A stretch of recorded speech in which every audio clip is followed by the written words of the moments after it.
Pertama-tama, alhamdulillahirabbil alamin gitu ya. Puji syukur terhadap Allah Subhanahu wa taala atas segala nikmat karunia-Nya begitu ya. Sehingga kita masih bisa berkuliah gitu ya meskipun secara online gitu. Nah, mungkin pada kesempatan ini izinkan saya Farid Kiramudia untuk memimpin atau memoderatori kegiatan dua presentasi teman-teman kita gitu ya. Yang pertama ada Via Fatwa, lalu yang kedua ada Nida Hamidah begitu ya. Nah, untuk yang pertama barangkali dari Via Fatwa sudah siap, Fatwa? Sudah, Pak Farid. Oke. Untuk itu tanpa berlama-lama gitu ya, langsung saya serahkan saja gitu waktu dan kesempatan kepada Via untuk menyampaikan presentasinya. Mangga. Baik, terima kasih kepada Pak Farid sebagai moderator yang sudah mempersilahkan. Bismillahirrahmanirrahim. Assalamualaikum warahmatullahi wabarakatuh. Yang saya hormati Ibu Reni, SPD MPD, dan teman-teman semuanya yang mudah-mudahan selalu diberikan semangat dalam menjalankan proses pembelajaran. Nah, hari ini Ibu dan teman-teman semuanya, saya akan mempresentasikan inovasi yang sudah saya coba buat, yaitu yang berjudul Lembar Kerja Peserta Didik dengan Pendekatan Saintifik di dalam Rencana Pelaksanaan Pembelajaran. Nah, tema saya yaitu perencanaan pembelajaran. Saya sendiri, Pia Fatuna Malasari, dengan NIM 1901759.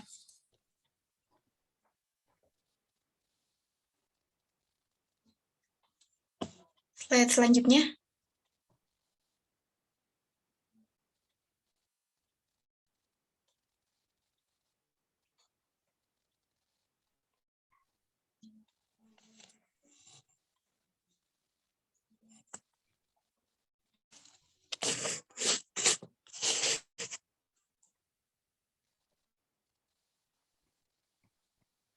Mohon maaf Ibu dan teman-teman, mungkin slide-nya terkendala.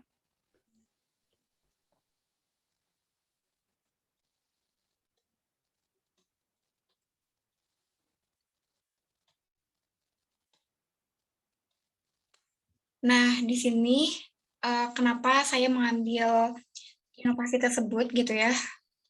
Dilatar belakangi bahwa kurikulum 2013 menekankan pada dimensi pedagogik modern dalam pembelajaran, yaitu dengan pendekatan ilmiah. Pendekatan ilmiah akan sangat berperan penting dalam pengembangan sikap, keterampilan, dan pengetahuan peserta didik gitu, dalam menciptakan proses pembelajaran yang menyenangkan dan berkualitas, yaitu harus dibantu oleh bahan ajar yang diperlukan dalam dunia pendidikan.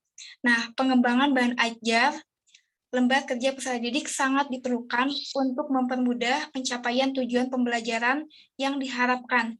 Salah satunya keunggulan dari pengembangan LKPD adalah dapat didesain sesuai dengan keadaan peserta didik dan karakteristik sekolah.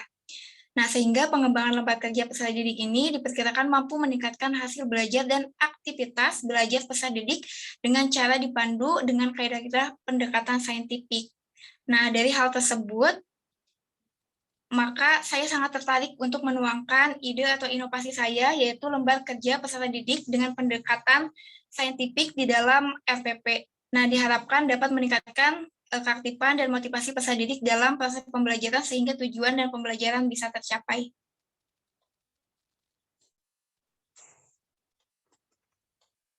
Slide selanjutnya.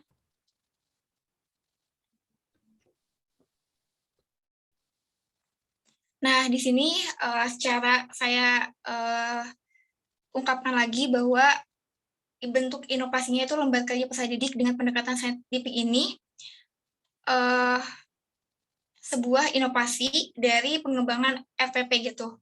Dan tujuannya agar pembelajaran tuh lebih mudah diterapkan gitu, serta dapat berlangsung juga secara sistematis, terstruktur, mudah untuk mengevaluasi aktivitas pembelajaran peserta didik.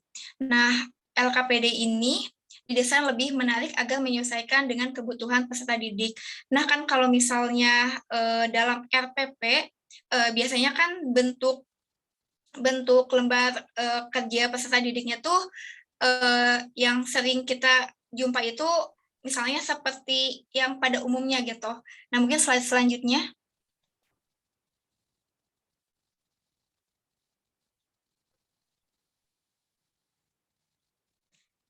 Nah, ini RPP-nya di selanjutnya saja. Nah, di sini, jadi sebenarnya inovasi yang saya gagas itu sederhana, Ibu dan teman-teman. Jadi di mana saya mengembangkan lebih terfokus pada lembar kerjanya. Di mana di sini formatnya seperti ini. Seperti biasa, judulnya tuh lembar kerja peserta didik. Dan di sini ada seperti di dalamnya itu ada kolom gitu ya, yang ada keterangan judul studi kasus, permasalahannya apa, terus juga pendapat setiap anggota itu seperti apa, hasil analisisnya itu seperti apa, kesimpulannya itu seperti apa, dan sumbernya itu seperti apa. Nah, di sini saya juga termotivasi dari bisnis model kampas gitu, di mana saya dulu pernah belajar gitu ya, ini tuh sangat berlembar-lembar gitu, tapi dengan ada lembar bisnis model kampas itu bisa satu lembar, layaknya juga lembar kerja peserta didik gitu, dengan misalnya banyaknya uraian ketika dimasukkan dalam kotak-kotak seperti ini itu akan lebih mudah gitu. Dan slide selanjutnya.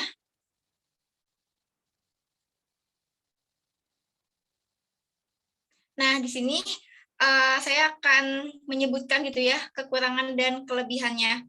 Di mana yaitu kekurangannya yang pertama, guru harus lebih mengarahkan agar siswa lebih paham pengerjaannya.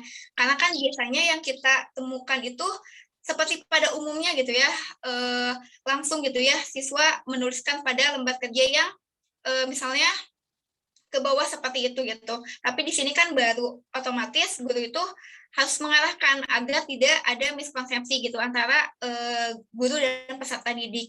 Nah, selanjutnya yaitu kekurangannya itu tidak semua pelajaran ekonomi dapat menggunakan lembar kerja peserta didik yang tadi ditawarkan gitu, karena lebih tepatnya tuh untuk yang berbasis permasalahan seperti itu. Dan di sini kelebihannya yaitu mampu meningkatkan keaktifan peserta didik. Kenapa? Karena dengan kan tadi lebih tujuannya tuh kepada kelompok gitu ya. Dengan peserta didik diberikan kesempatan untuk diskusi, itu kan otomatis akan lebih aktif gitu ya. Peserta didik akan lebih tidak canggung ketika berbicara dengan teman-temannya. Selanjutnya mampu menganalisis kemampuan peserta didik dari kelompakan diskusinya. Nah, ini juga akan sangat memudahkan gurunya gitu. Kenapa? Karena ketika dilihat akan langsung melihat seperti apa sih gitu ya yang sudah dikerjakan oleh peserta didik itu gitu. Nah, selanjutnya format lembar kerja peserta didik itu lebih mudah dipahami karena bisa langsung kita lihat gitu. Dan anak-anak juga kan apa ya langsung menuliskan gitu ya, sehingga memang bisa lebih enak aja gitu formatnya seperti itu. Dan selanjutnya yaitu lebih praktis jika dipresentasikan karena setiap poin bisa langsung tergambarkan. Jadi ketika nanti anak-anak mempresentasikan hal tersebut gitu ya, itu akan sangat mudah juga gitu. Sudah struktur gitu. Selanjutnya. Nah, di sini kesimpulannya gitu ya dari yang tadi sudah coba, yaitu lembar kerja peserta didik dengan pendekatan saintifik di dalam rencana pelaksanaan pembelajaran atau LPP ini diharapkan bisa memfasilitasi peserta didik agar pembelajaran bisa sistematis, terstruktur, mudah untuk mengevaluasi aktivitas pembelajaran peserta didik seperti itu. Dan slide selanjutnya. Dan di sini rekomendasinya yaitu lembar kerja peserta didik dengan pendekatan saintifik di dalam rencana pelaksanaan pembelajaran ini layak diterapkan pada mata pelajaran tertentu pada bidang mata pelajaran ekonomi gitu, dan digunakan untuk peserta didik jenjang sekolah menengah atas SMA, dan penyusunannya itu dapat dikembangkan oleh guru mandiri di sekolah disesuaikan dengan tujuan penyusunan lembar kerja peserta didik tersebut seperti itu. Slide selanjutnya. Terima kasih, mungkin cukup dari saya. Mohon maaf jika ada kesalahan, salah-salah kata, dan diserahkan lagi kepada moderator. Ya, baik. Terima kasih Pak Fatwa atas penyampaiannya begitu ya. teman-teman silahkan kita beri aplaus terlebih dahulu gitu ya terhadap Via gitu ya atas presentasinya gitu ya. Nah, teman-teman tadi menarik begitu ya terkait lembar kegiatan gitu ya pada RPP gitu ya dengan pendekatan saintifik gitu. Scientific approach gitu ya. Nah, tadi sudah kita simak ya dari awal hingga akhir. Nah, barangkali nih dari teman-teman, apakah ada pertanyaan atau barangkali sebuah saran gitu ya untuk via fatwa gitu dengan inovasinya barangkali silakan present saja ya. Dulu sudah ada Asep. Yang lain silakan barangkali masih ada ya. Satu aja, Farid. Oh, satu Bu. Oh iya, baik Bu. Silakan Sep langsung disampaikan saja. Baik, terima kasih Ibu, terima kasih juga Farid atas kesempatannya. Asep baca di makalah Via gitu bahwa lembar kerja peserta didik ini tuh didesain lebih menarik gitu agar menyesuaikan dengan kebutuhan peserta didik gitu kan. Nah tadi kan sudah ditampilkan gitu di layout PowerPoint ini loh gitu gambaran LKPD-nya. Nah apakah Via sendiri itu merancang desain yang lain gitu yang memang dapat membedakan dengan lembar kerja siswa gitu yang biasa kita temukan di sekolah atau LKS gitu. Gitu mungkin. Via bagaimana? Dipahami pertanyaannya? Iya. Oh ya, silakan barangkali mau langsung dijawab.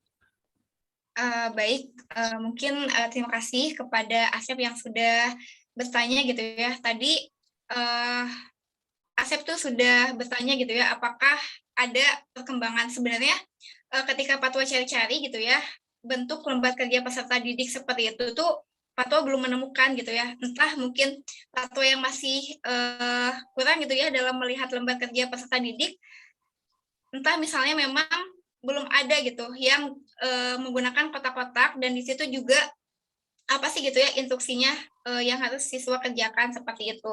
Jadi sebenarnya yang dikembangkannya itu dalam kolomnya itu gitu. Jadi memang apa ya? Kalau yang seperti biasanya tuh misalnya ada pertanyaan tolong jelaskan permasalahan perekonomian di Indonesia. Nah, biasanya peserta didik itu langsung gitu menuliskan aja dalam titik-titik atau lembar kerja peserta didik yang seperti biasanya gitu. Namun kalau di sini gitu ya, itu lembar kerjanya tuh ada kotak-kotak seperti mungkin teman-teman sudah tahu BMC gitu ya, bisnis model kampas. Seperti itu, Asep. Oh, jadi nanti tuh si peserta didik itu dirancang kayak kalau misalnya kita meminta peserta didik untuk menjelaskan maksud dari pengertian tertentu itu sudah ada template-nya, tinggal dimasukin ke dalam poin-poin di kotak-kotak itu gitu kan, layaknya bisnis model kampas gitu ya? Iya betul Asep. Nah, buat apa sih? Buat tadi kan ada di kekurangan itu. Ada materi yang memang nggak bisa diterapkan nih gitu kan, materi ekonomi gitu. Nah kalau misalnya Via sudah merencanakan gitu, materi apa sih yang nggak bisa diterapkan gitu untuk pakai LKPD ini tuh? Nah baik, terima kasih Asep.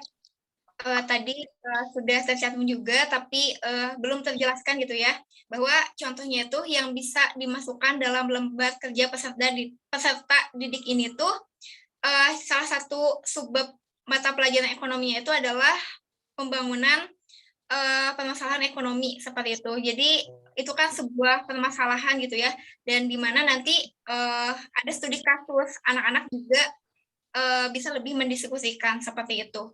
Oh, kalau misalnya soal hitungan kayak gitu, kayak permintaan, penawaran pasar, keseimbangan itu bisa nggak tuh dimasukin ke LKPD? Nah, mungkin kalau misalnya perhitungan, ya kan biasanya tuh kalau misalnya perhitungan itu lebih mungkin tidak termasuk gitu ya. Bisa ya seperti itu. Karena biasanya kalau perhitungan itu dikerjakan mungkin secara mandiri juga oleh peserta didik gitu. Kebanyakannya seperti itu. Jadi mungkin tidak termasuk Asep. Oh ya. Jadi nanti tuh si lembar LKPD itu nanti di lampiran RPP gitu? Iya, Oh iya, oke. Baik, terima kasih Pia, mantap. ya terima kasih Asep. Ya, terima kasih ya atas pertanyaannya begitu ya. Nah, barangkali seperti itu gitu ya teman-teman, hasil dari inovasi yang kita sampaikan begitu ya. Mungkin selanjutnya barangkali dari Ibu ada komentar, monggo Ibu. Ya, nyambung pertanyaan Asep yang terakhir. Bagian kamu itu apa sih, Pia? Kamu inovasi perencanaan. Iya, Ibu.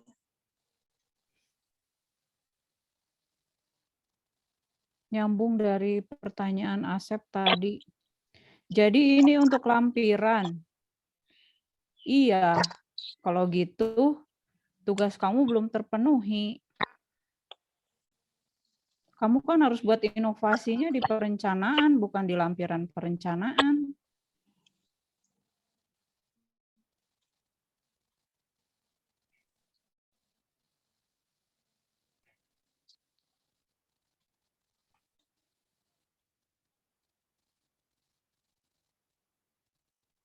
Kalau lembar kerja itu masuknya apa? Bukan masuk di perencanaan. Di mata kuliah strategi, lembar kerja masuknya apa?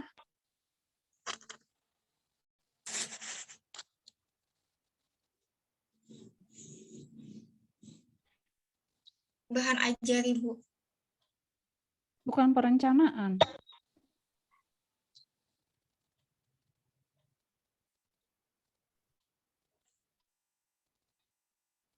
Ya, jadi nilai kamu masih kosong nih semuanya. Kamu harus perbaiki. Bukan perencanaan. Kamu Baik, boleh Ibu. punya ide.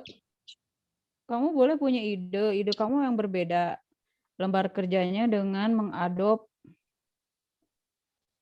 bisnis model kanvas, tetapi tidak sesuai dengan tugas kamu.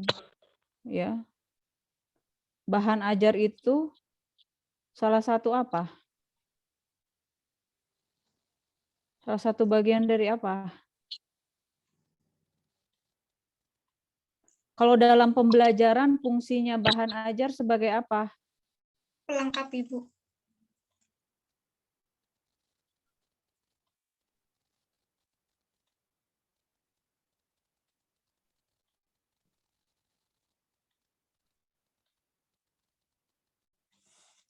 Makanya dia kan posisinya di lampiran. Harusnya kamu lebih jeli kenapa masuknya di lampiran. Di lampiran itu nanti ya, di lampiran RPP itu kan ada lampiran penilaian. Ya. Namanya aja lampiran. Baik, Ibu. Nanti Fatwa perbaiki. Maaf, Ibu. Lampiran instrumen itu. Dari situ posisinya bukan di perencanaan sebagai lampiran daripada perencanaan.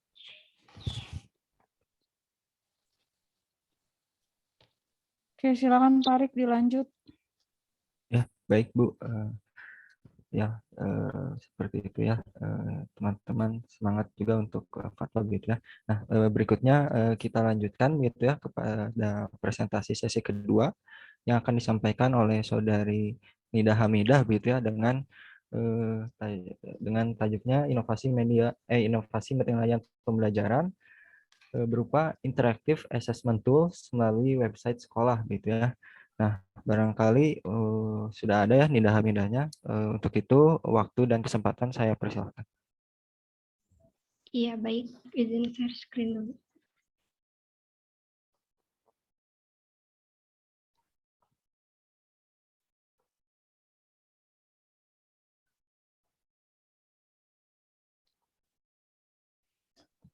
Apakah sudah terlihat? Ya, sudah ada. Baik, Assalamualaikum warahmatullahi wabarakatuh. Sebelumnya, terima kasih kepada moderator yang telah mempersilahkan saya. Bismillahirrahmanirrahim. Yang terhormat Ibu Leni sebagai dosen pengampu mata kuliah inovasi pembelajaran serta teman-teman sekalian. Perkenalkan, saya Nida Hamidah dengan NIM 1904177 dengan inovasi saya yaitu pada inovasi penilaian pembelajaran, yaitu berupa interactive assessment tools melalui website sekolah. Nah, di sini ada latar belakangnya.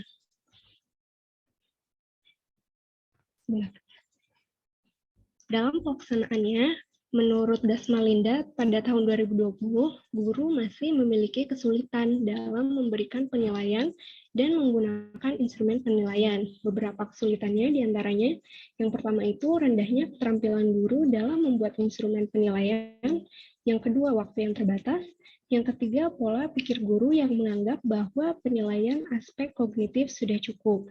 Nah, oleh karena itu perlu adanya inovasi dalam penilaian pembelajaran. Adapun berdasarkan fungsinya, penilaian hasil belajar oleh peserta didik terdiri dari fungsi formatif dan sumatif. Meskipun demikian, terdapat jenis penilaian lain yaitu penilaian atau asesmen diagnostik yang dapat dilakukan oleh pendidik di awal materi baru. Nah, penilaian dalam kurikulum 2013 tidak hanya melihat hasil akhir, tetapi juga prosesnya. Maka dari itu, fasilitas yang dibutuhkan guru harus mencakup 3 penilaian, yaitu penilaian diagnostik, penilaian formatif, dan penilaian sumatif. Adanya fasilitas dengan memasukkan ketiga penilaian ini akan membantu guru lebih mudah dalam memberikan penilaian kepada siswa. Nah, untuk inovasi penilaian pembelajaran dengan memasukkan ketiga asesmen tersebut, yaitu dengan interaktif assessment tools melalui website sekolah.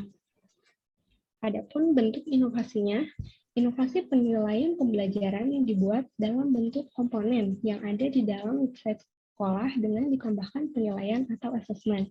Nah, penilaian yang terdapat dalam website ini terdiri dari penilaian diagnostik, penilaian formatif, dan penilaian sumatif.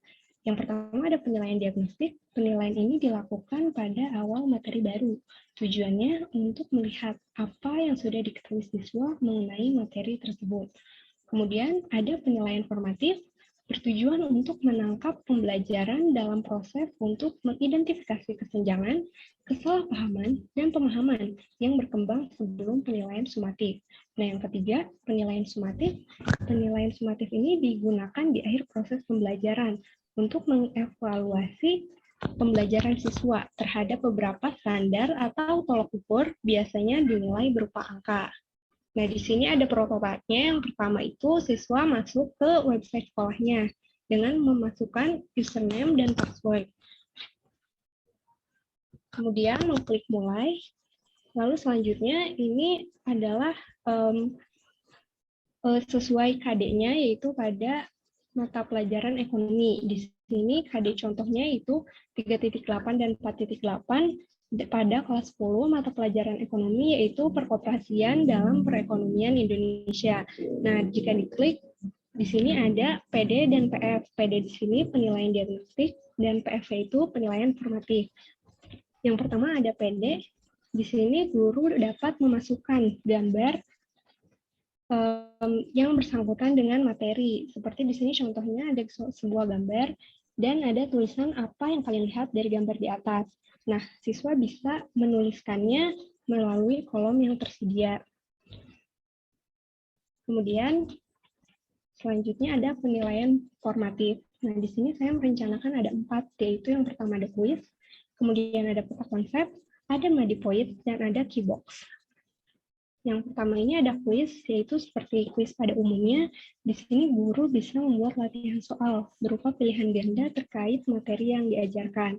Nah, pada kuis ini soal muncul satu persatu dengan tombol kembali atau selanjutnya, serta dilengkapi dengan waktu pengerjaan. Kemudian ada peta konsep. Nah, peta konsep ini dirancang oleh guru sesuai dengan materi yang bersangkutan. Kemudian siswa bisa klik tiap bagiannya, dan misalnya di sini diklik tujuan koperasi dan akan muncul seperti ini. Di sini siswa bisa mengisi sesuai dengan yang dipahaminya.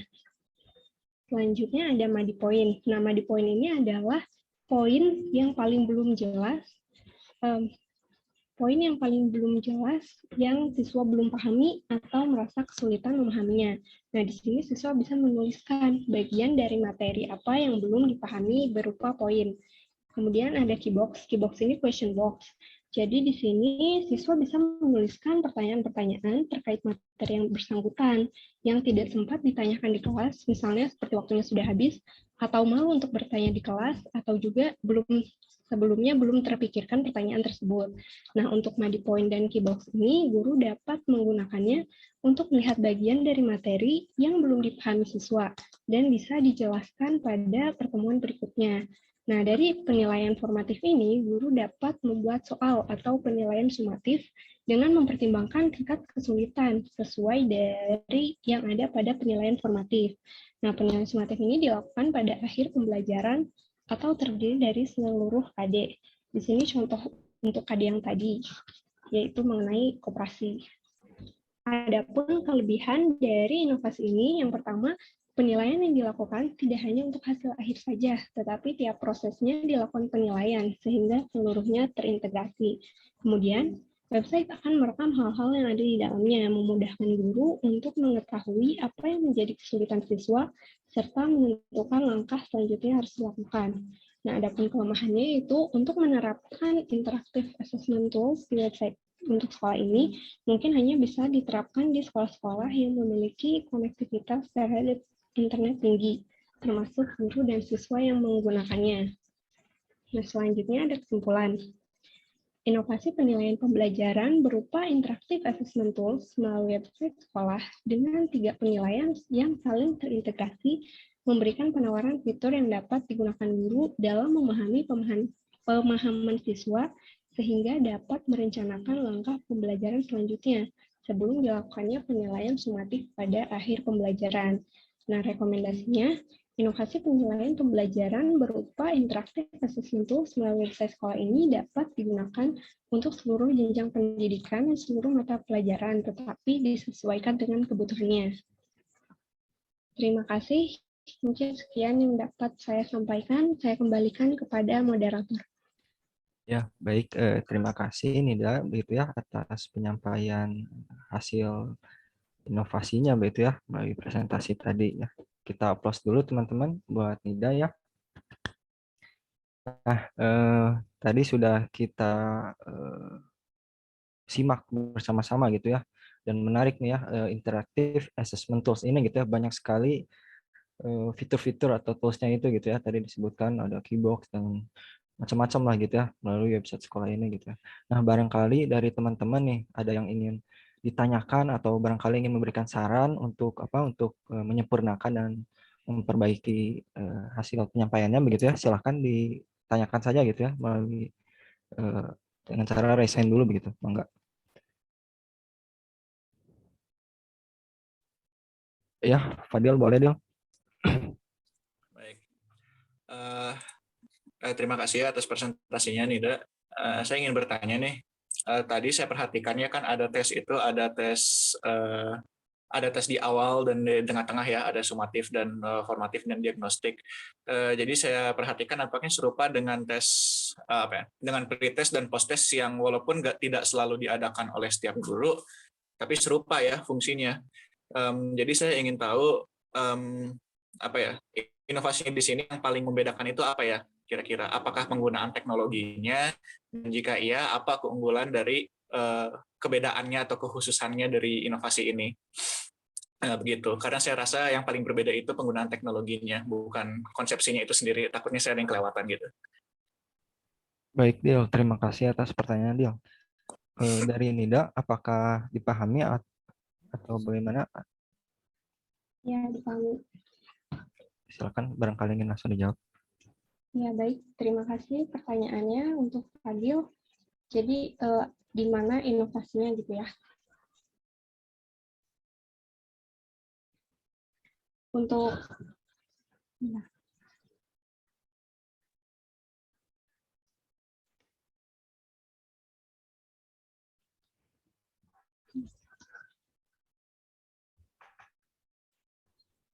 menurut saya inovasinya itu ada di ketika yang penilaian diagnostik, di mana itu di awal, jadi guru menampilkan juga beserta gambarnya gitu kan, dan itu pertanyaan, terus untuk penilaian diagnostik ini hanya untuk melihat sejauh mana siswa sudah memahami, sejauh mana siswa sudah mengetahui materi yang akan dipelajarinya gitu. Terus kemudian barunya itu penilaian diagnostik dan penilaian formatif ini akan terekam pada websitenya, kemudian akan sebagai bekal untuk guru untuk membuat penilaian sumatifnya itu. Seperti itu mungkin. Ya, baik. Terima kasih jawabannya, Nida. Bagaimana, Dil? Berarti kalau saya simpulkan, apakah inovasinya itu convenience atau kenyamanan bagi gurunya yang bisa membuat tes ini melalui alat-alat itu? Itu bukan maksudnya, Nida? Ya, jadi guru lebih memahami perkembangan pemahaman siswanya, dan selama prosesnya itu guru bisa melihat gitu, oh ternyata siswa ini banyak yang belum memahami materi pada bagian ini gitu. Jadi pada pertemuan selanjutnya bisa kembali dievaluasi. Baik. Kalau begitu mungkin saya lebih mengekspektasikan ini ya, ada penjelasan dari sisi teknologi dan desainnya, tapi ya tidak apa-apa. Saya lebih paham sekarang. Terima kasih. Ya, baik. Terima kasih, Dil, atas pertanyaannya begitu ya. Dan terima kasih juga tadi jawabannya gitu ya, Nida. Nah, barangkali cukup gitu ya, satu pertanyaan saja. Selanjutnya barangkali ada komentar dari Ibu. Saya persilakan, Mangga, Bu. Fadil. Ya, Bu. Jangan dipahami seperti itu ya, penilaian diagnostik. Salah nantinya. Begitu, Saya nggak tahu nih, Nida merujuknya ke buku apa. Makanya tadi Fadil mempertanyakan kalau yang dikemukakan Nida itu, makanya muncul pertanyaan apa bedanya sama pretest post-test itu. Nida, kamu pakai buku apa nih? Saya selama ini baca buku penilaian saya sekian banyak, nggak ada yang bilang diagnostik seperti itu. Dari website, Ibu. Baca bukunya dong. Ya, baca buku babonnya.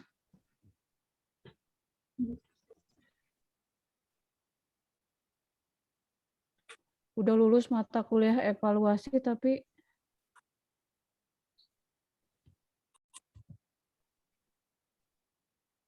namanya aja diagnostik.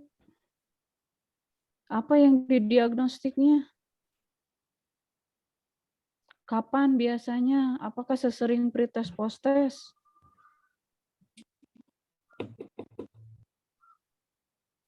Apakah sesering formatif sumatif?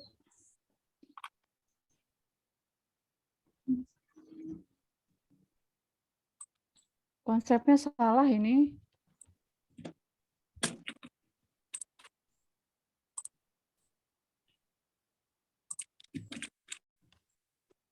Kamu bacanya nggak tamat kalau menurut saya.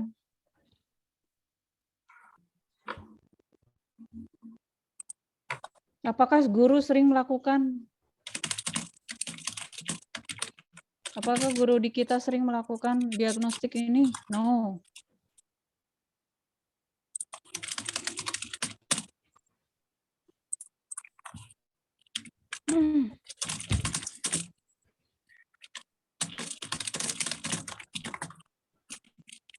Yang didiagnostiknya itu salah satu contohnya.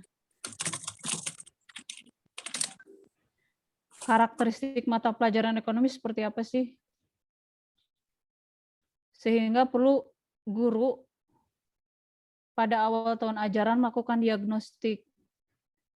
Siswa dengan karakteristik apa sih yang bisa mengikuti mata pelajaran ekonomi? Yang punya gaya belajar apa? Yang punya kemampuan seperti apa? Itu yang didiagnostiknya. Makanya guru disarankan tidak hanya menggunakan model pembelajaran ataupun metode pembelajaran itu saja. Karena perbedaan kemampuan yang dimiliki peserta didik, perbedaan gaya belajar, dan perbedaan-perbedaan selanjutnya, Kalau tidak difasilitasi, misalkan hanya menggunakan ceramah saja, maka yang akan terfasilitasi hanya siswa yang memiliki gaya belajar audio.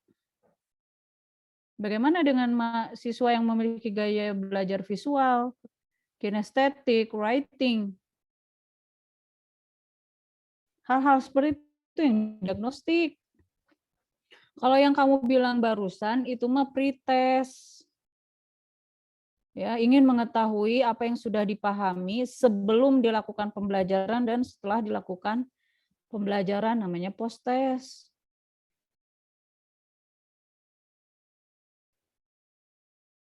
Terus formatif itu apa? Sumatif itu apa? Apa yang membedakan formatif dengan sumatif?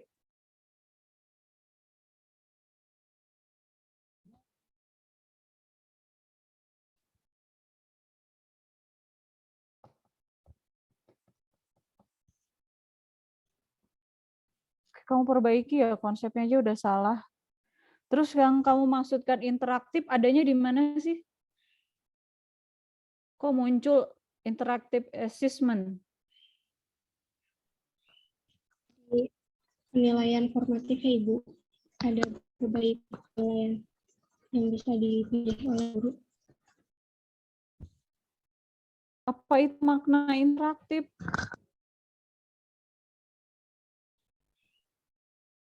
Apa Iren makna interaktif?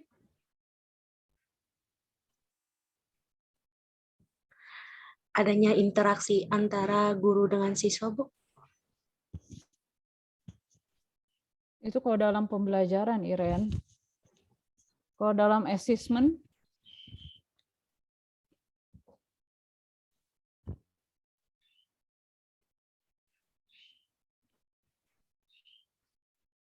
dalam assessment yang kamu tawarkan, kalau itu interaktif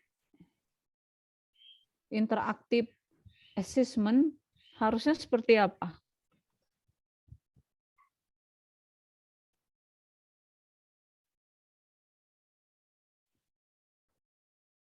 Lutfi, harusnya seperti apa Lutfi?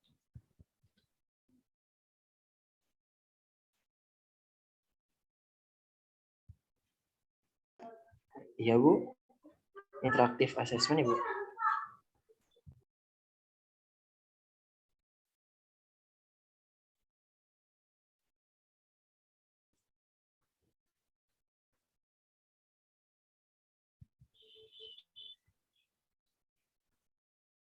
Irfan, kamu punya ide? Ya Bu. Kalau ya assessment yang interaktif itu seperti apa? Kalau interaktif berarti harus ada komunikasi langsung gitu, antara guru dan murid dalam penilaian.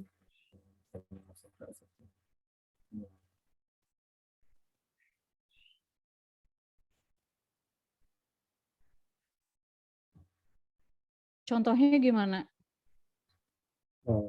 Tanya jawab atau dengan ketika Asep, contohnya gimana, Asep? Assessment interaktif melalui teknologi, bukan maksudnya dalam pembelajaran. Kalau dalam pembelajaran sih jelas. Kan tadi yang ditawarkannya berbasis teknologi. Assessment berbasis teknologi di mana terjadi interaksi.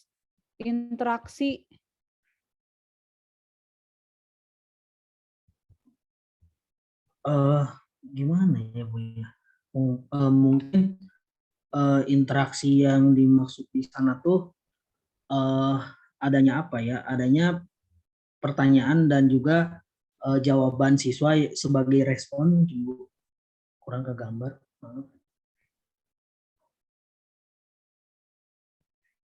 Kenapa, Sep? Ya Bu, mungkin interaktif di sana tuh dalam artian adanya stimulus respon gitu Bu.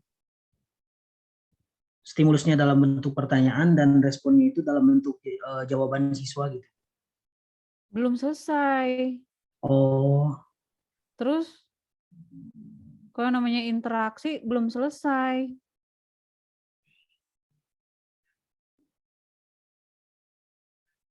Aduh, Ada mentok. penilaian, terus dijawab oleh siswa. Terus next-nya apa? Feedback mungkin Bu. Iya, Apa ya? harusnya ada Ya, feedback lagi dari guru ya, atas jawaban itu. Itu baru terjadi interaktif. interaktif. Oh iya iya. Kalau jawab aja mah bukan interaktif. Iya Bu. Siap.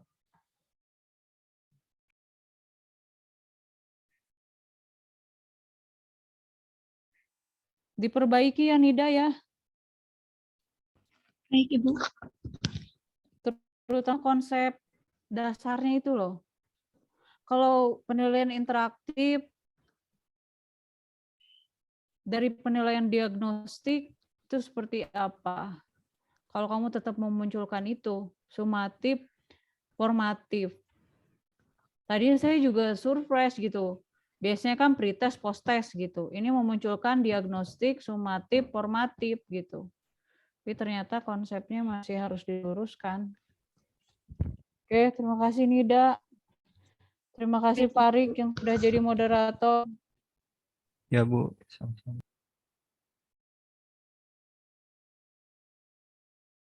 Banyak baca lagi Nida tentang penilaian. Iya,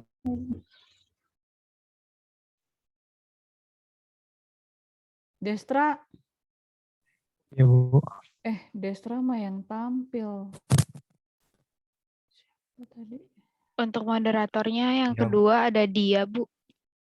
Iya, dia maksudnya. Silakan dia. Ya, Ibu baik. Assalamualaikum warahmatullahi wabarakatuh. Sebelumnya terima kasih kepada Ibu Leni yang telah memberikan kesempatan kepada saya untuk menjadi moderator pada kesempatan kali ini. Pertama-tama saya ucapkan puji dan syukur kehadirat Allah Subhanahu wa taala dan tak lupa salawat serta salam semoga tercurah limpahkan kepada junjungan kita Nabi besar Muhammad SAW. Izin memperkenalkan diri, saya Lutfi Basasya sebagai moderator yang akan memandu dua penyaji hari ini, yakni ada Destra Aryafandi dan Hanidah Nurabani. Dipersilahkan untuk penyaji pertama yaitu Destra Arifandi untuk menyampaikan materinya.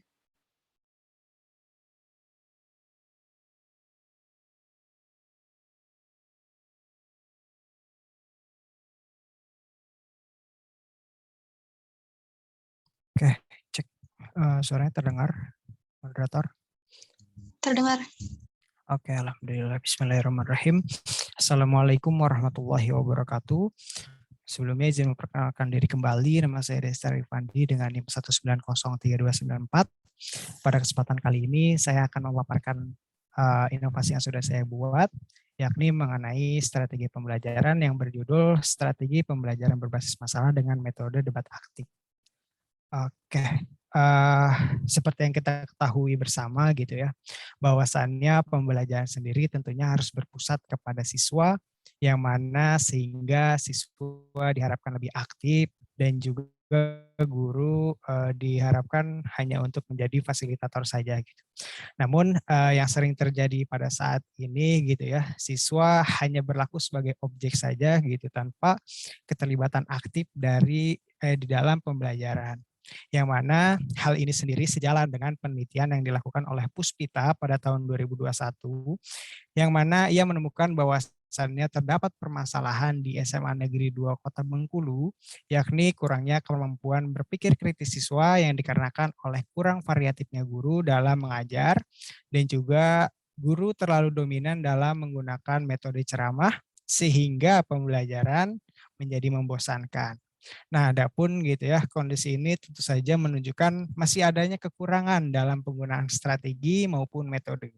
Nah, adapun berdasarkan hasil beberapa penelitian menunjukkan bahwasannya strategi pembelajaran berbasis masalah dapat mengembangkan mengembangkan kemampuan berpikir kritis siswa dan juga dapat mengatasi kejenuhan siswa.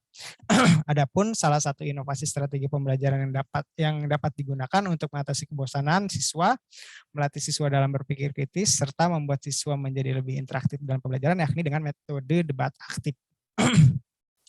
Nah, sebelumnya debat itu apa sih gitu? Nah, pada umumnya debat itu sendiri merupakan sebuah kegiatan adu pendapat atau argumentasi antara dua belah pihak atau lebih gitu ya, baik secara perorangan maupun kelompok dalam mendiskusikan dan memutuskan masalah dan perbedaan.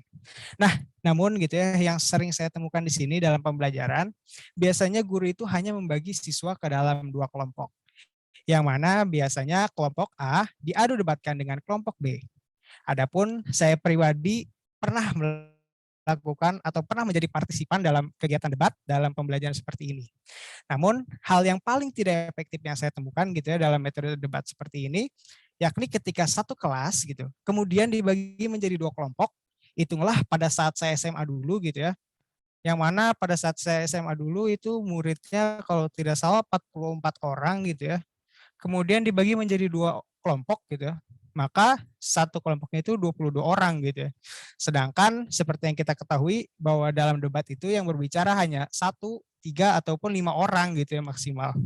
Nah, dan sisanya sebanyak 17 orang itu hanya sebagai pemberi masukan saja gitu ya, tidak berperan aktif dalam acara debat.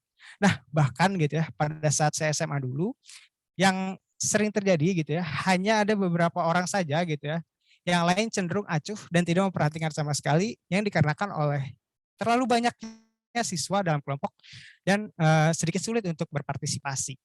Nah, untuk itu gitu ya, dari keresahan saya tadi gitu ya, maka saya tertarik untuk melakukan sebuah pembaruan dalam metode debat ini, atau bisa disebut juga pengembangan gitu ya, yakni yang saya namai dengan metode debat aktif gitu ya. Kenapa sih saya menamai debat aktif gitu ya? Sebenarnya simpel, saya menginginkan gitu ya, dalam debat ini semua siswa dapat berperan aktif dalam setiap acara debat dan tidak ada seorang pun yang tidak berperan dalam acara debat dalam pembelajaran tersebut.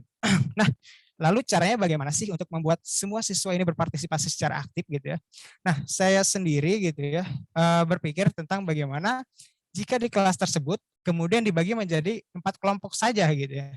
Misalkan 44 orang tadi gitu ya, jika dibagi dengan 4 kelompok, kan hanya menjadi 11 orang kelompoknya gitu ya.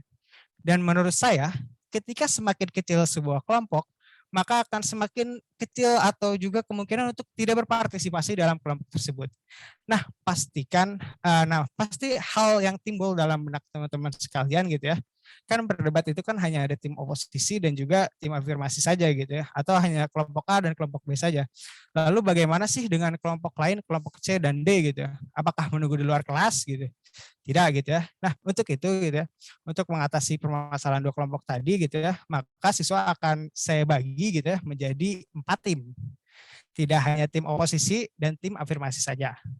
Nah, adapun gitu ya 4 tim yang saya maksud sini di mana 4 kelompok tersebut gitu ya, nantinya akan ada yang menjadi tim afirmasi, tim oposisi, tim netral maupun tim moderator. Yang mana di setiap tim sendiri gitu ya nantinya akan diberikan tugas masing-masing oleh guru. Seperti tim afirmasi melawan tim oposisi, tim moderator ditugaskan untuk melakukan moderasi pada acara debat dan juga melakukan notulensi, dan tim netral bersama guru nantinya bersama-sama melakukan penyimpulan bahasan dan juga penilaian kepada kedua para debat gitu ya. Nah, lalu langkah-langkahnya sepertinya sebenarnya normal gitu ya, sama kayak debat pada umumnya gitu ya. Yang mana yang pertama itu ada tahapan persiapan gitu ya.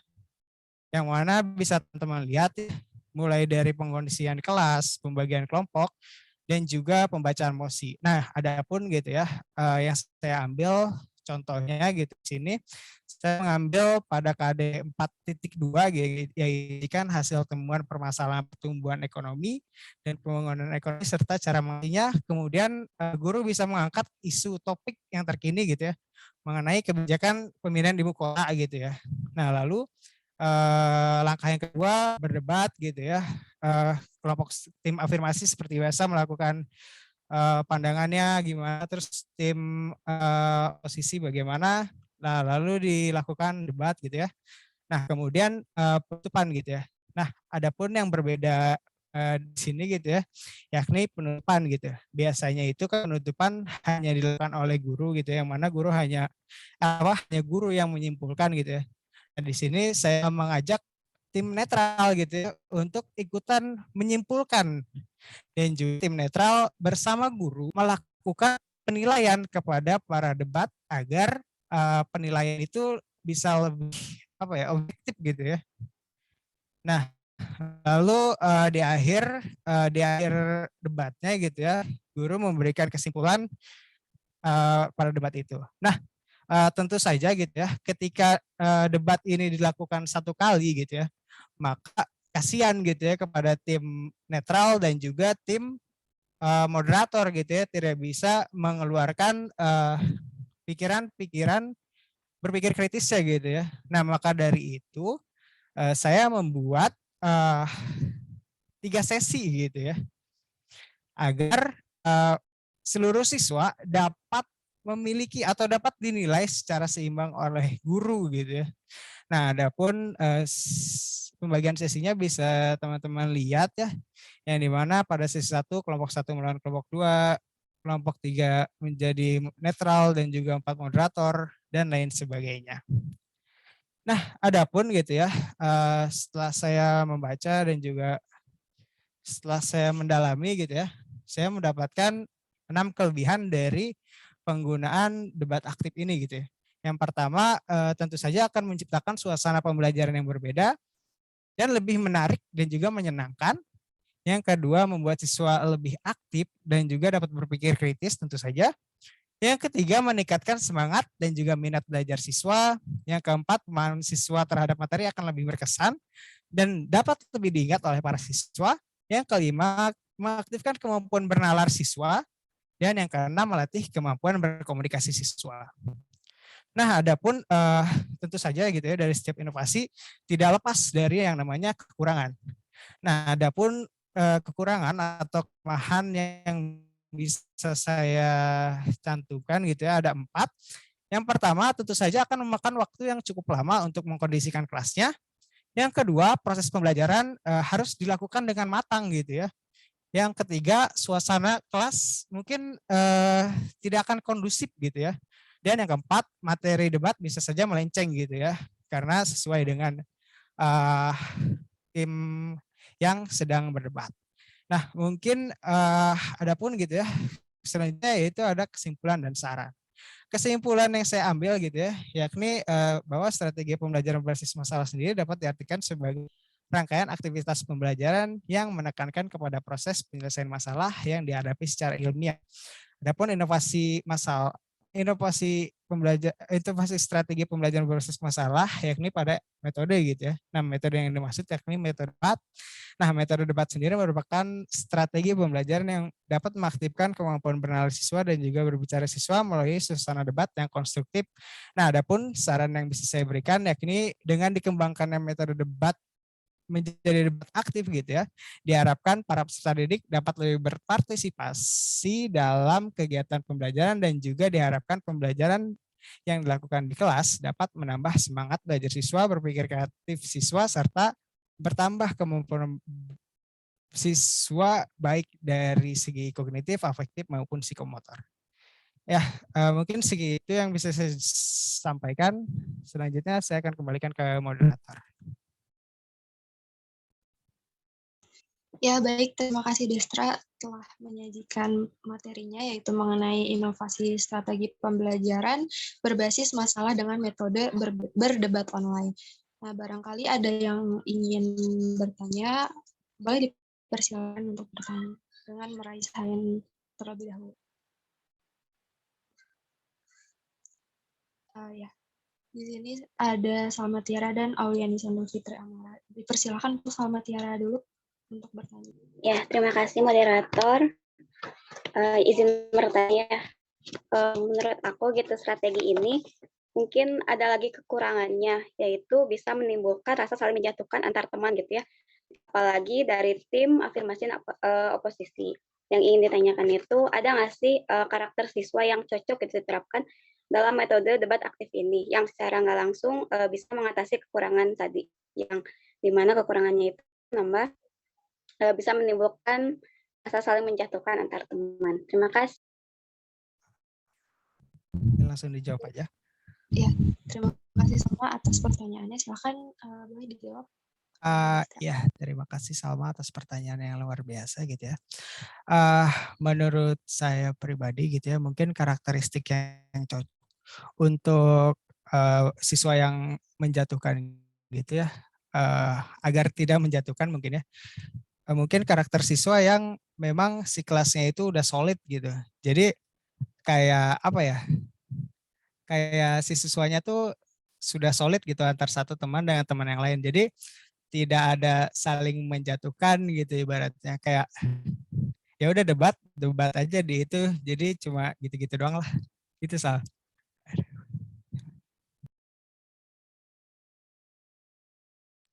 Ya berarti harus ada apa ya, penelitian dulu mungkin ya sebelumnya, kayak dites dulu cocok atau enggak di kelas ini gitu ya. Berarti nggak bisa diterapkan di semua kelas gitu langsung ya. Ya. Oke, makasih. Oke, terima kasih untuk pertanyaannya. Sekarang dilanjutkan ke pertanyaan berikutnya, yaitu kepada Liani Samrutri Amara. Dipersilakan untuk bertanya. Iya, sebelumnya terima kasih kepada dia selaku moderator yang telah memberikan saya kesempatan untuk bertanya. Sebelumnya saya apresiasi terlebih dahulu atas presentasi dari Destra mengenai debat gitu ya, karena cukup menarik juga gitu topiknya. Lalu pertanyaan yang ingin saya sampaikan itu adalah kenapa gitu apabila menjadi seorang moderator harus pakai tim, apakah satu orang saja tidak cukup atau guru saja yang bisa menjadi moderator atau timekeeper? Karena disayangkan apabila dalam kelompok tersebut anak yang satu sibuk menjadi moderator padahal mungkin bisa ikut berpartisipasi. Mungkin itu pertanyaannya. Terima kasih. Ya, pertanyaannya luar biasa juga ya. Kenapa sih harus tim gitu ya? Nah, mungkin itu tadi ya, di awal gitu ya, saya sudah menjelaskan bahwasannya kenapa sampai dibagi tim sih, supaya si anak itu semuanya dapat terlibat aktif gitu. Jadi kan tim moderator ini kan tidak hanya sebatas moderator saja begitu ya, sudah tadi saya sampaikan juga. Bahwasannya tim moderator ini juga berperan sebagai moderator tentu saja, yang ke tim keeping sama menjadi notulensi gitu ya. Ya gitulah. Nanti kan juga di tim moderator ini namanya jadi tim moderator kan. Nanti tim moderator ini pada sesi kedua atau pada sesi selanjutnya bisa saja menjadi tim oposisi maupun tim dari afirmasi. Gitu. Jadi semuanya orang memiliki kesempatan untuk belajar gitu ya, tidak hanya menjadi oposisi maupun afirmasi dan segitulah.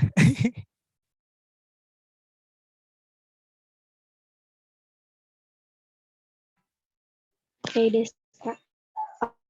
Baik, mungkin sudah sesuai ya dengan porsinya masing-masing. Kalau begitu dipahami, terima kasih.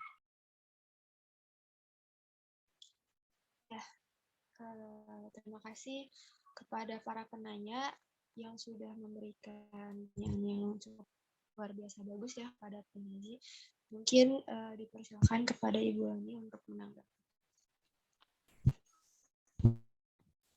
Oke, Destra, ini kita tuh serius ya. Satu mata kuliah mau bahas tentang inovasi saja gitu. Yang apa-apanya itu apa? Yang gitu-gitunya teh apa maksudnya? Harus jelas. Kan ada buat makalah tuh kan baca dulu dari berbagai sumber, bukan asal buat.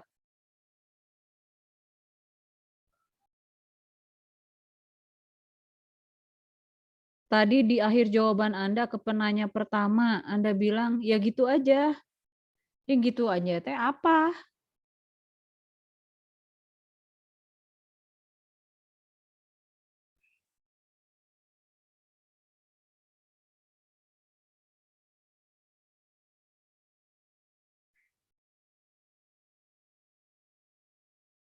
Kan apapun model atau metode yang kita terapkan di pembelajaran kan bukan untuk main-main.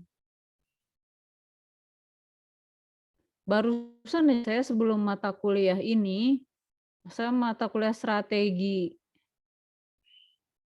Ya, segala model, segala metode, segala strategi yang Anda pelajari itu ke depan. Kalau Anda sebagai calon guru cara berpikirnya seperti itu, apa kabar nanti 2045 yang katanya membentuk generasi emas, itu kan ada di pundak Anda. Tanggung jawabnya membentuk generasi emas. Ya, yang memiliki keterampilan berpikir abad 21. Memiliki kemampuan berpikir kritis, memiliki kemampuan memecahkan masalah, mampu berkolaborasi, berpikir kreatif dan inovatif, berpikir metakognitif, memiliki literasi informasi. Itu semua ada di pundak Anda loh sebagai calon guru.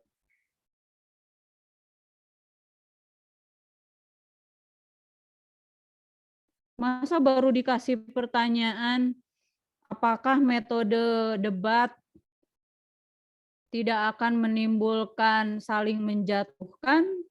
Harusnya Anda bisa menjawab dengan gamblang. Kok jawabnya jadi kelasnya udah solid, tidak mungkin terjadi, apa itu sesuai enggak dengan metode debat ini ada loh. Kalau metode itu ada, berarti kan sudah melalui penelitian. Sampai ada metode-metode itu kan ada penelitiannya. Sampai ada sintak-sintak itu kan melalui penelitian. Kenapa sintak debat berbeda dengan sintak diskusi? Kenapa sintak model cooperative learning beda dengan model kolaboratif? Beda dengan contextual teaching learning? Bukan asal-asalan. Kok jadi alasannya kelas solid? Ya terus, kalau kelasnya tidak solid, tidak bisa menggunakan metode debat. Akan terjadi saling menjatuhkan, gimana sih logika berpikirnya? Nggak ngerti saya.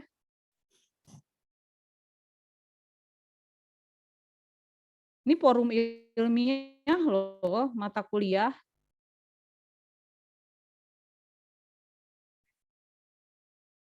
Jawabannya juga harus ilmiah.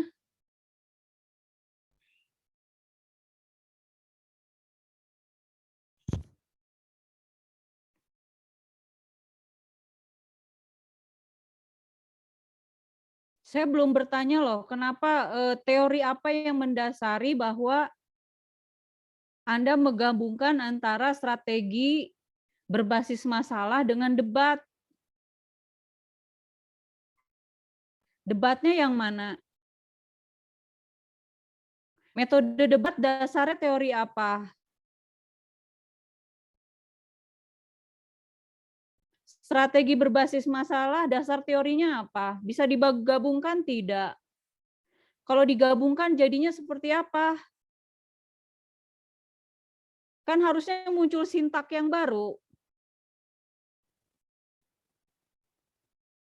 Kan Anda berinovasi dalam bidang strategi.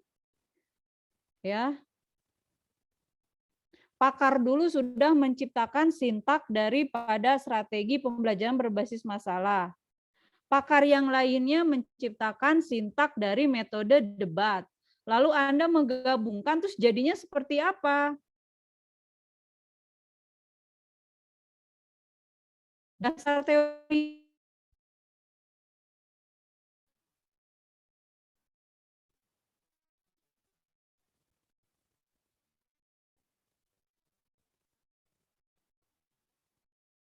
strategi pembelajaran yang berbasis massa itu model yang mana? Harus spesifik. Di bawah rumah strategi pembelajaran berbasis masalah itu banyak model. Yang mana? Yang mau digabungkan dengan debat.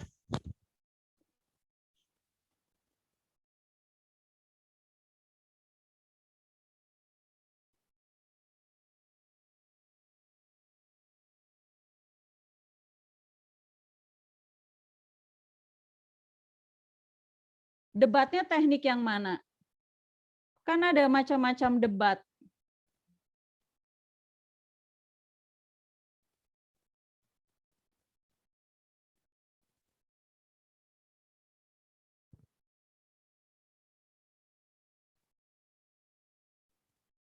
Prototipenya mana? Nggak saya lihat juga.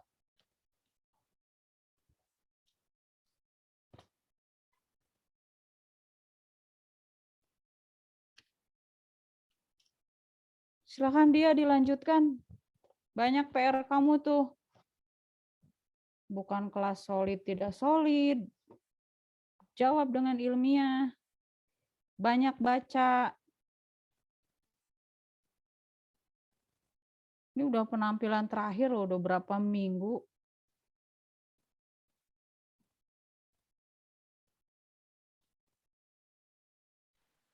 Lanjutkan dia. Baik Ibu, terima kasih atas tanggapannya. Sekarang kita lanjutkan ke penyaji berikutnya yaitu ada Hanidah Nurabani. Silakan untuk Hanidah menyampaikan materinya.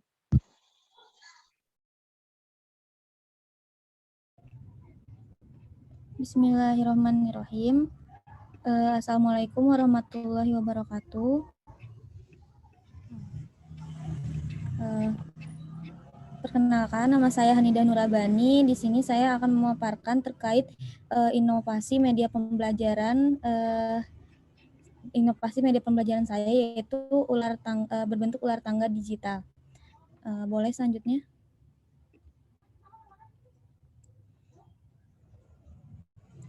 Nah, yang pertama, di sini ada latar belakang. Proses pembelajaran terlaksana karena adanya interaksi antara komponen atau pihak-pihak terkait. Nah, dalam prosesnya, guru ini sangat berperan penting gitu. Jadi, guru dan siswa dalam proses pembelajaran ini sangat berperan penting agar pembelajaran dapat berjalan sesuai dengan tujuan yang ingin dicapai. Guru harus mampu memberikan pembelajaran yang menyenangkan dan tidak membuat siswanya bosan saat belajar.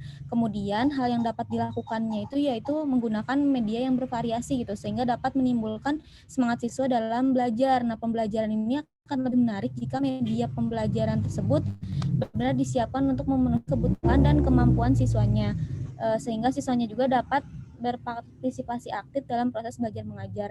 Kemudian ilmu pengetahuan dan teknologi akan terus mengalami perkembangan dan perubahan yang cepat. Nah, oleh karena itu ranah pendidikan juga harus mampu gitu mengimbangi dengan baik agar siswanya tidak mengalami ketertinggalan dalam prosesnya belajar. Dan yang terakhir, teknologi multimedia bisa menyajikan kombinasi audio dan visual ataupun yang lainnya pada media pembelajaran sehingga lebih menarik. Nah, salah satunya di sini saya mengambil yang berbentuk game. Bentuk ini dapat digunakan untuk memotivasi, meningkatkan belajar siswa, dan membangun sifat kompetitif yang positif pada diri siswanya. Oleh sebab itu, perlu dikembangkan game yang memang bersikap edukasi yang dapat digunakan untuk belajar gitu. Boleh selanjutnya?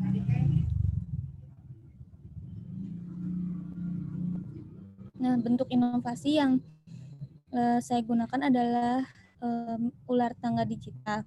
Nah, biasanya permainan ular tangga ini tuh konvensional kan, tapi permainan ini dikembangkan atau dimodifikasi menjadi ular tangga digital sehingga baik proses pembelajaran daring maupun luring tetap bisa digunakan gitu. Permainan ular tangga ini bisa dimodifikasi sebagai media untuk proses pembelajaran dengan cara mengganti aturan permainannya. Pada prosesnya secara umum siswa akan menggunakan sistem berkelompok dan bekerja sama. Oleh karena itu, melalui permainan ini akan menjadi sarana mentransfer ilmu pengetahuan yang dapat membangkitkan semangat dan motivasi siswa. Nah, di situ ada contoh yang saya ambil, papar ular tangganya dan juga pertanyaan yang jadi nanti diklik kemudian akan muncul pertanyaan ini dan diklik lagi misalkan nomor 1 nanti ada muncul pertanyaannya gitu. Boleh selanjutnya. Nah, hal yang perlu disiapkan ini dalam proses menggunakan media pembelajaran ini yang pertama ada komputer atau laptop tentunya, lalu aplikasi Google Slide ataupun PowerPoint sebagai media pembuat ular tangganya sendiri, koneksi internet, lalu ada aplikasi digital di situ ada dan aplikasi Zoom atau Google Meet untuk pembelajaran daring dan ada aplikasi Spinner online ini untuk pembagian urutan kelompok, kemudian pertanyaan yang akan dimuat dalam ular tangga tersebut apa saja begitu, yang ada bidak ular tangganya juga dan terakhir ada LCD yang digunakan untuk proyektor atau LCD atau proyektor yang digunakan untuk pembelajaran luring gitu di sekolah. Nah, boleh selanjutnya. Persiapan yang pertama yang pasti peserta didik harus dibagi menjadi beberapa kelompok. Nah, minimalnya mungkin 4 kelompok, bisa lebih atau bisa lebih. Nah, kemudian peserta didiknya juga harus berkumpul dengan kelompoknya. Kalau jika dilaksanakan secara daring, maka bisa membuat grup WhatsApp. Nah, kalau luring bisa langsung berkumpul. Terus peserta didik menentukan ketua kelompoknya dan nanti bersama-sama menentukan urutan melempar dadu dengan aplikasi Spinner yang tadi gambarnya di slide sebelumnya. Boleh slide selanjutnya. Untuk langkah-langkah bermain ini, yang pertama setiap satu putaran masing-masing kelompok melempar dadu, kemudian bidak tiap kelompok dipindahkan sesuai hasil lemparan dadu. Yang kedua, orang yang melempar dadunya adalah ketua kelompok menggunakan perwakilannya saja atau mungkin bisa nanti bergantian jika memang ingin menggunakan aplikasi yang sudah dibuka melalui perangkat masing-masing. Nah, jika dilakukan dan kotak dapat diperlihatkan secara langsung pada seluruh peserta. Jika dilakukan di Zoom berarti ditampilkan atau diperlihatkan di kamera Zoom-nya. Nah, kemudian yang ketiga, sebelum menempati kotak setiap bidaknya, setiap kelompok itu harus menjawab pertanyaan yang sudah disediakan di setiap kotak ular tangganya. Nah, kalau salah atau nggak bisa menjawab berarti tidak jadi menempati kotak tersebut, maka tidak jalan gitu kelompoknya.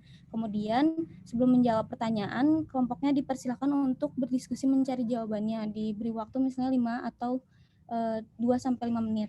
Kemudian yang slide selanjutnya. Nah, langkah kelima, jika bidaknya berada di simbol tangga, maka ia harus menjawab terlebih dahulu pertanyaan. Jika benar diperbolehkan naik, jika salah tidak boleh naik. Nah, kalau di simbol ular, maka ia harus turun dan menjawab pertanyaan di kotak tempat dia turunnya. Kemudian setiap kotak yang sudah dijawab benar akan nanti ditandai simbol X atau jadi kelompok yang nanti kembali lagi, kelompok baru atau kelompok lain yang mencak kontak tersebut tidak akan menjawab pertanyaan yang sama dan akan menjawab pertanyaan yang disiapkan oleh gurunya. Kemudian kelompok pertama yang berhasil menempati kotak nomor 1 atau kontak finish akan menjadi pemenangnya. Boleh selanjutnya.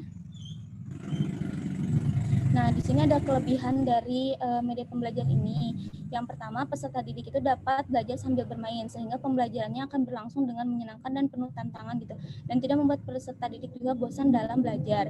Yang kedua, pembelajaran dengan sistem kelompok akan melatih kerjasama antar peserta didiknya. Yang ketiga, media yang digunakan praktis dan mudah untuk dimainkan oleh peserta didik. Nah, juga tidak memerlukan biaya yang mahal gitu dalam membuatnya.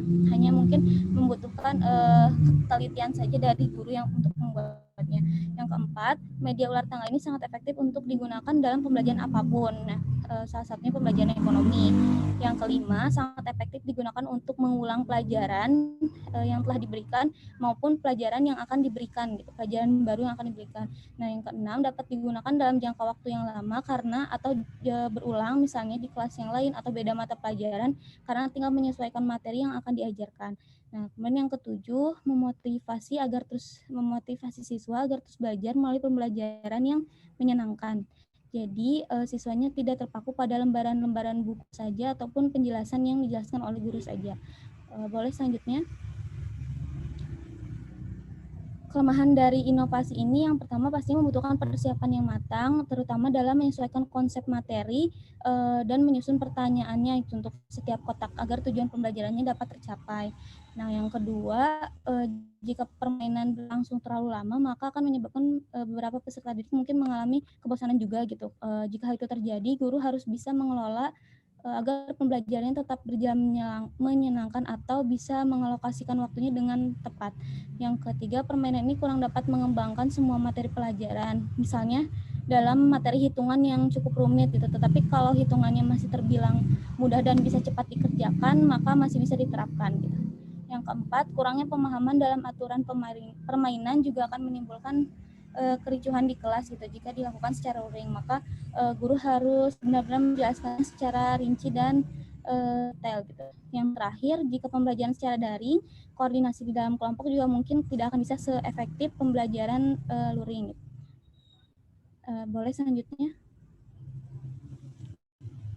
Kesimpulannya adalah pembelajaran yang menggunakan media yang bervariasi dan kreatif akan menghasilkan proses belajar yang lebih efektif dan efisien. Media pembelajaran yang menyenangkan ini bisa menggunakan pembelajaran berbasis game gitu.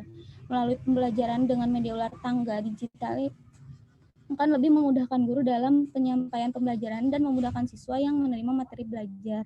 Pembelajaran dengan ular tangga digital ini akan mampu meningkatkan motivasi belajar siswa dengan proses belajar yang berbeda dan menyenangkan. Hanya saja mungkin kelemahan dari media ini adalah persiapannya yang harus benar-benar matang dan alokasi waktunya yang harus sesuai. Dan terakhir, rekomendasi. Boleh selanjutnya.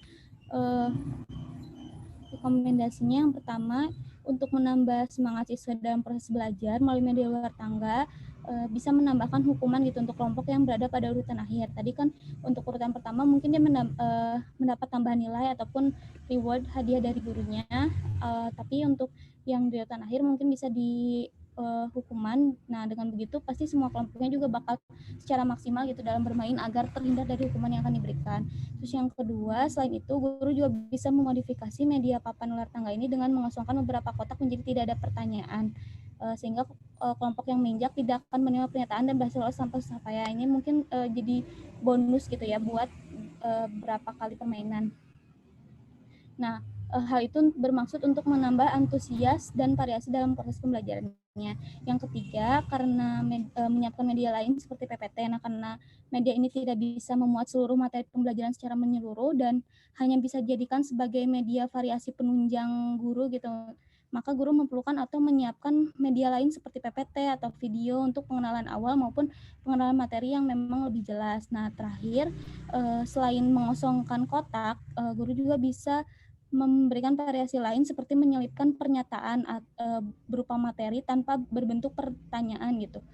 Jadi nanti pernyataannya bisa muncul dan dijelaskan ulang sedikit oleh guru, ataupun bisa pernyataan ini berbentuk pernyataan benar atau salah sehingga nanti siswa menjawab apakah pernyataannya benar ataupun salah. Jadi tidak hanya berbentuk pertanyaan saja.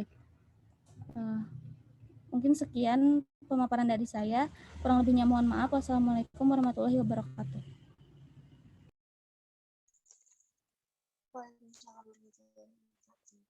Baik, terima kasih Hanidah untuk penyajian materinya.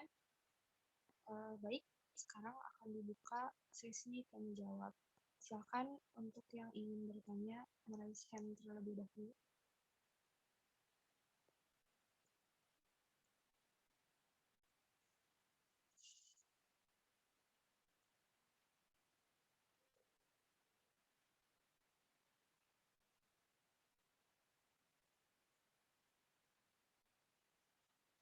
Bagaimana? Tidak ada yang ingin bertanya?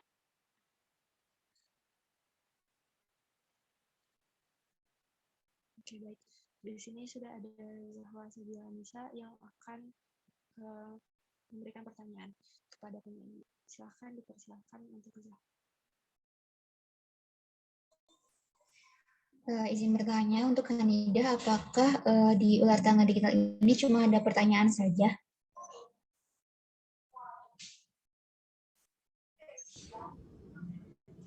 Iya, bentuknya pertanyaan, cuman tadi di saran dan rekomendasinya mungkin nanti bisa ditambahkan bentuknya pernyataan gitu, misalkan dari pengertian akuntansi itu apa, atau enggak pertanyaan benar dan salah, misalkan pengertian akuntansi adalah bla bla bla, dan jawabannya itu benar atau salah. Nanti kalau jadi nanti siswa memilih gitu apakah benar ataupun salah begitu.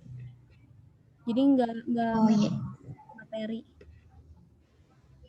Oh ya, kalau kayak gini mungkin maksudnya lebih ke penilaian kali ya. Kalau media pembelajaran kan harus untuk menyampaikan materi pembelajarannya.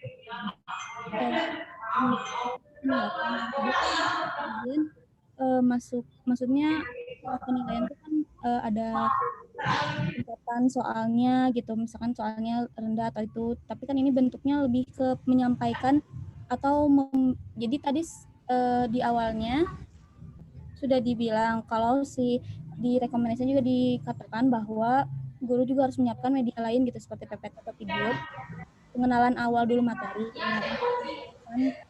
yang selanjutnya untuk penjelasan yang atau materi lain untuk ditambahkan gitu biar siswanya nanti yang mencari sendiri begitu. Jadi konsepnya sama kayak kita memberi pengenalan awal lalu memberikan tugas kelompok dan siswa disuruh analisis sendiri. Nah, mungkin seperti itu, hanya saja ini berbentuknya game gitu melalui media ular tangga.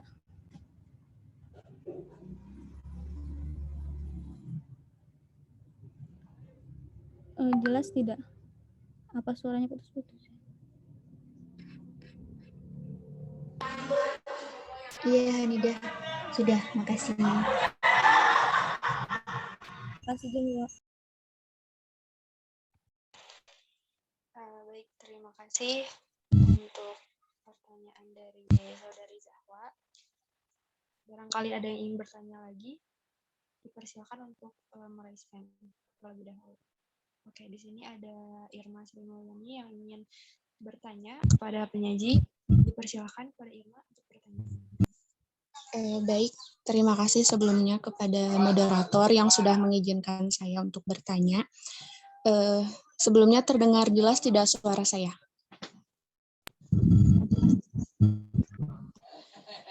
Iya, izin bertanya ya kepada Hanidah.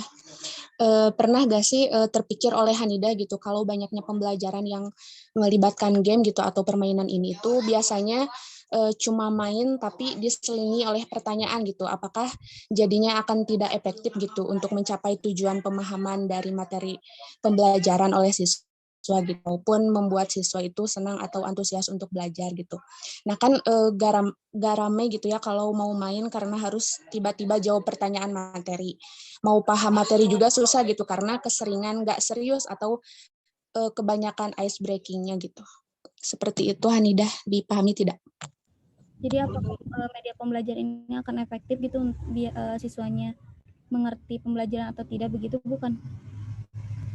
Iya, seperti itu. Karena kan tadi ini kan inovasinya itu lebih ke game gitu ya. Jadi lebih banyak ke nggak seriusnya gitu, malah antusiasnya itu ya mengikuti gamenya gitu, bukan untuk memahami materi yang nantinya akan dijawab, seperti itu, Hanidah. Iya, baik. Kalau untuk efektif dan tidak efektifnya mungkin tidak akan efektif 100%. Ditambah lagi jadi materi yang disampaikan pun tidak gamblang langsung guru yang menjelaskan gitu, tetapi anaknya mencari sendiri.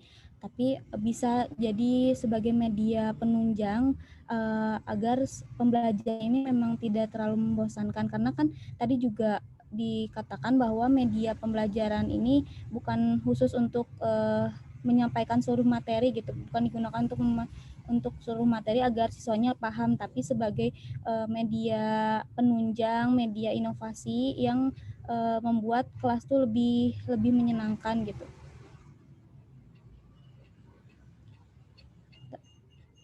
Mungkin begitu.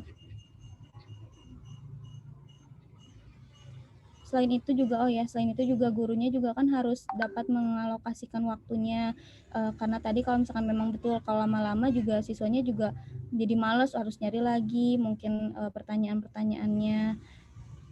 Jadi harus bisa memodifikasi pertanyaan ataupun pernyataan yang disajikan itu bisa mencakup materi pembelajarannya. Misalnya di area bawah pertanyaan materi awal dulu seperti pengertiannya dulu, nanti makin ke atas si materi pembelajaran yang disajikan atau pertanyaan yang disajikan itu semakin memenuhi KD materi-materi yang lainnya gitu.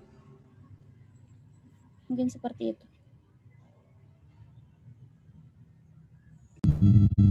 Bagaimana Irma, apakah sudah cukup jelas? Iya, udah cukup jelas ya. Jadi berarti nanti seorang pengajar itu harus lebih mampu untuk mengelola kelasnya gitu ya, biar efektif dan tujuan dari pembelajarannya juga dapat tersampaikan. Terima kasih Hanidah atas jawabannya. Baik, terima kasih kepada para penanya yang telah memberikan pertanyaan yang cukup menarik dan bagus gitu kepada penyaji. Mungkin dipersilakan lagi kepada Ibu Leni untuk menanggapi materi penyaji.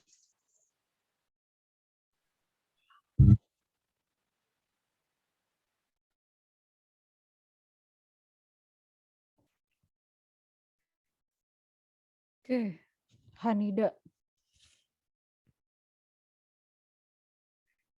Tadi pertanyaan dari teman Anda, terutama pertanyaan yang pertama itu sama dengan pertanyaan saya. Dan pertanyaan saya itu, pertanyaan teman Anda itu, bisa Anda jawab kalau Anda bisa menjawab fungsi daripada media pembelajaran. Terjawab nggak? Anda kan sudah belajar literasi ICT dan media pembelajaran. Kalau ular tangga digital ini bisa menjawab fungsi dari media pembelajaran, maka bisa dikatakan sebagai media pembelajaran. Tapi kalau tidak bisa menjawab fungsi dari media pembelajaran, kemudian di taksonomi media pembelajaran Edgar Deal Anda tidak bisa menentukan posisinya di mana, atau Anda tidak bisa menempatkannya dalam taksonomi dari Rudy Birds,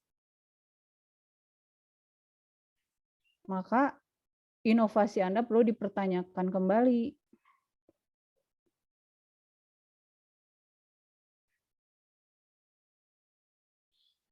Kan kalau kita bahas tentang media kan teorinya itu Edgar Deal, Rudy Birds.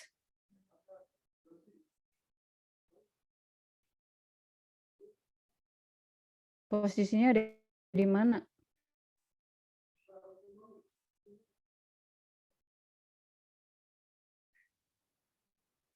Kalau di RPP ada media dan alat pembelajaran, posisinya, apakah posisinya inovasi Anda itu sebagai media atau justru sebagai alat?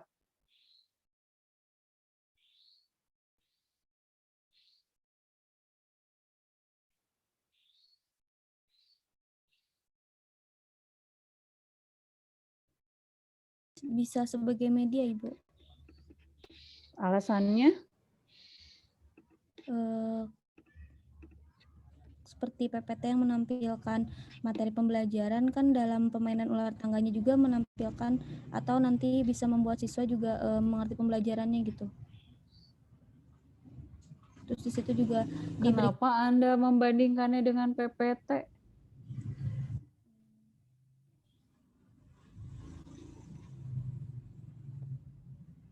Video pembelajaran ataupun PowerPoint juga kan termasuk ke dalam media pembelajaran. Kalau itu mah jelas ya. Kalau dari dari ular tangga. Mana Anda tampilkan lagi ular tangga Anda?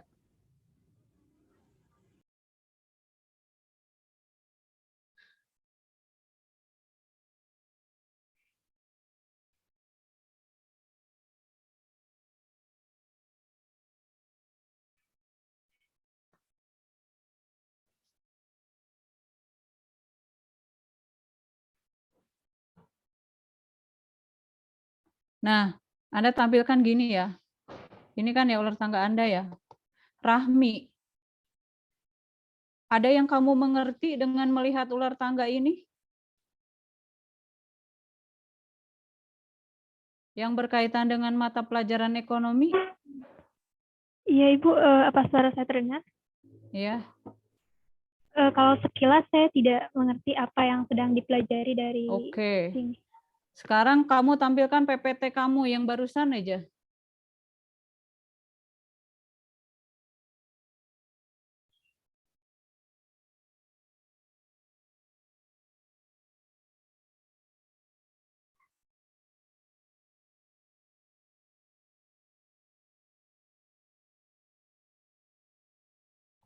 Yang kedua misalkan,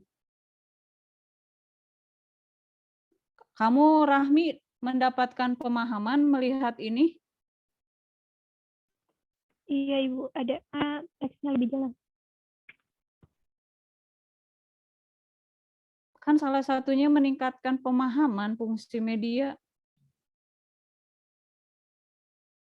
Makanya tadi teman pertama kamu menanyakan, ini inovasi media atau inovasi penilaian?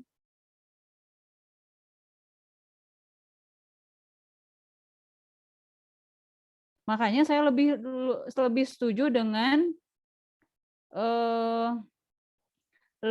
dengan statement kamu yang terakhir, Hanidah. Bahwa ini hanya sebagai pendamping. Sebetulnya media utamanya ada lagi kan tadi kamu. Tadi statement kamu yang terakhir itu seperti itu.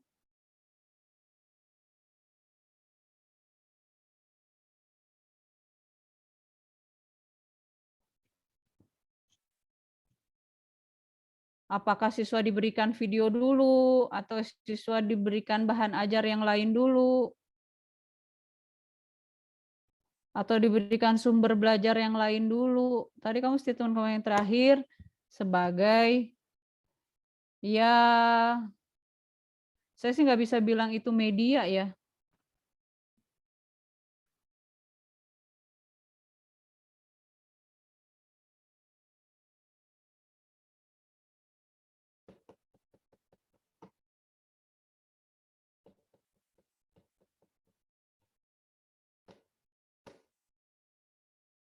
Kalaupun untuk dijadikan media pendamping itu tetap bukan media Ibu masuknya. Bukan.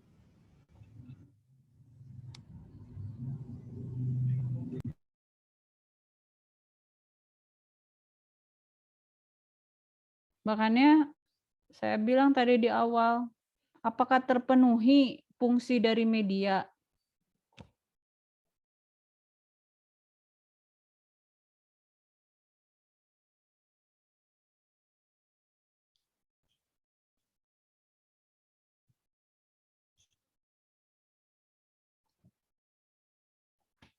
Kayak dibaca lagi ya, Hanidah. Fungsi dari medianya apa? Ya.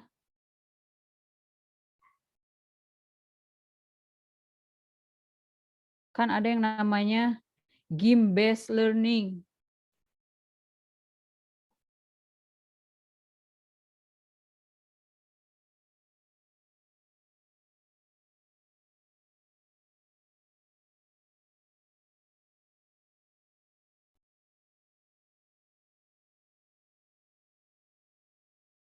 Oke, sudah 4 orang ya, sisa berapa lagi Risma? Sisa 5 orang lagi, Bu. 5. Ada UAS lagi ya. Tapi kalau Anda nggak tampil, tidak ada nilai tanggapan,